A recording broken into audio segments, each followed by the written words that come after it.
So I don't know if you remember the movie. It came out, I think, about 2 years ago, called Source Code. And the hero in this story is Jake Gyllenhaal. And he's an Afghanistan veteran. And he comes back and he's put into a new mission. And his mission is to go and enter into the body of a man who is on a train, which in 8 minutes' time will be blown up. And he's to go back into this train as many times as he needs to until he can track down who the bomber is. Now he's told from the start he can't stop the bomb from going off in the train. This event is already set in motion. It can't be changed. What he can do is change the future. So his mission is to find out who it is so that they can prevent a worse catastrophe from happening beyond this train detonation. So he goes back in the train for 8 minutes at a time in order not to change the past, but to change the future. Now it's an interesting movie in terms of the ability that we have, never the ability to change the past, but always the ability to reframe the past and make different choices now that will affect the future.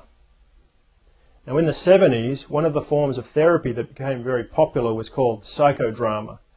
And psychodrama is a combination of psychiatry and play acting effectively, or drama. So the idea is that either as an individual or in a group, that you reenact situations from your past. But now you give them a different ending. You reframe them. You put a different context on those situations from the past. You make yourself more powerful. You give yourself choices. You create future scenarios so that you can be the hero like Jake Gyllenhaal was in the movie. You can become the hero, the powerful one in your life. Now I find this a very sustainable way to think about moving on from regrets. Not to deny them, not to hide them, not to suppress them, but to reenact them. To allow yourself to go there in your mind.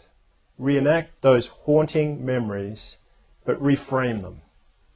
Not as situations that have you trapped, but as situations where you now have power.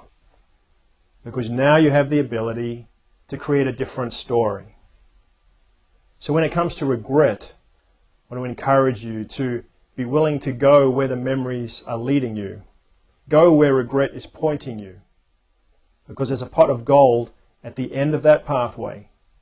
If you can truly go there and stay with the haunting memories, go with them and reframe them, then you will find at the end of that road the most powerful, the most conscious, the most mindful life that you could ever imagine.